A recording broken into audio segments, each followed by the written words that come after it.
Добре дојдовте во темата на неделата. Овој пат за проблемот со прекумерната тежина и последиците од оваа појава присутна во многу земји во светот.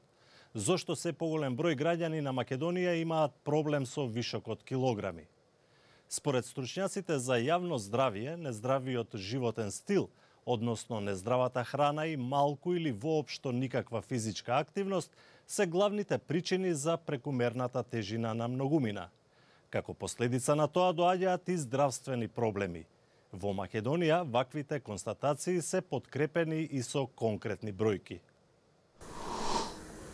Модерниот човек има проблем со тежината. Македонците го следат негативниот светски тренд, така што се забележува зголемување на тежината меѓу населението. Во извештајот на Институтот за јавно здравје е наведено дека во 2016 година во споредба со 2010 година телесната тежина кај машките деца е зголемена за 1,5%, а кај девојчињата за 1,4%. Додека процентот за прекумерена телесна тежина кај момчињата е зголемена за 1%, а кај девојчињата за 2%. Зголемен процент на поголема телесна тежина и прекумерена телесна тежина е забележана и кај мажите и жените над 18 години.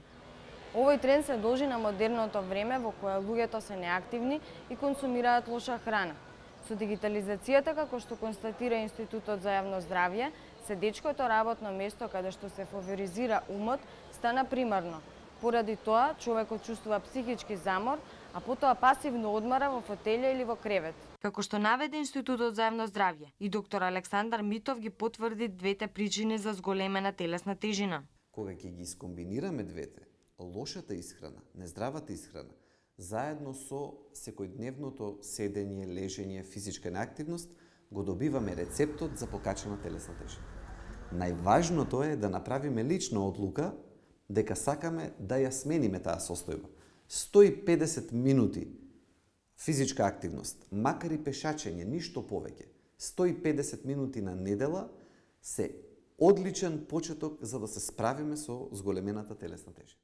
Со епидемијата на прекумерена телесна тежина се јавуваат и епидемии на различни болести. Прекумерната тежина може да предизвика болести на срцето, диабетес, малигни болести и многу други животно загрозувачки болести. Видете, ние имаме 60% смртност според официјалните податоци од Институтот за јавно здравје од кардиоваскуларни болести. За сметка на тоа, во Франција, например, од прилика до 25% се движи смртноста од кардиоваскуларните болести. Во многу европски земји, малигните болести, смртноста од нив го има земено првото место за сметка на кардиоваскуларните болести. Ние сме многу далеку од тоа. Тоа укажува на фактот дека начинот на живот, животниот стил кај нас е многу лош.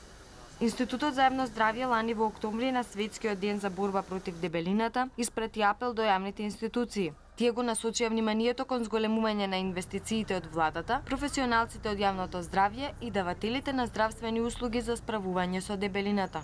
Помеѓу мерките за превенција кои ги предложи Институтот за јавно здравје се лесна достапност до здрава храна и локална инфраструктура за активен транспорт и физичка активност.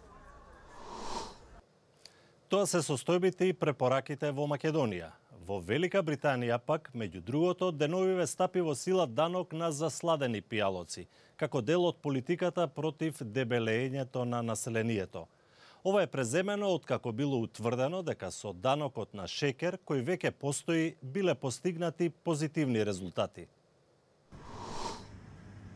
Данокот е воведен во владината кампања за намалување на дебелината и на диабетесот, кој многу ги погоди британците. Because sugar sweetened drinks are a major source of energy and they're sort of unnecessary calories. Се очекува данокот на шекер ефективно да го промени статус квото на со шекер засладените пијалоци кои го нарушуваат здравјето на луѓето. We've found in all our research that even small taxes, say a 10% tax, would have an effect on sugary drinks of a 10% reduction. So just from the price of X alone, we'd expect the consumption of those types of drinks to go down by 20 or 30%. Данокот за шекер се состои од две стапки. Пониска од 18 пени на литар за пијалаци, кои содржат повеќе од 5 грама шекер на 100 мл и повисока од 24 пени за литар на пијалаци, кои содржат повеќе од 8 грама шекер за 100 мл. Пред воведувањето на овој данок, британската влада им даде на производителите рок од 2 години да ги преформулираат своите производи. We're the first country in the world to have a tax on sugar-sweetened drinks that allows reformulation to escape the tax. All the other taxes, Mexico, France, various other countries, have all just put the price up and relied on the increase in price to reduce consumption. Whereas the tax was designed in the UK to reduce the sugar content of drinks very much, and therefore the fall in sugar intake has probably been 5-10 times more than it would have been with just the conventional tax of putting the price up. Макгрегор додава дека прилагодувањето од страна на предпријатијата довело до резултат.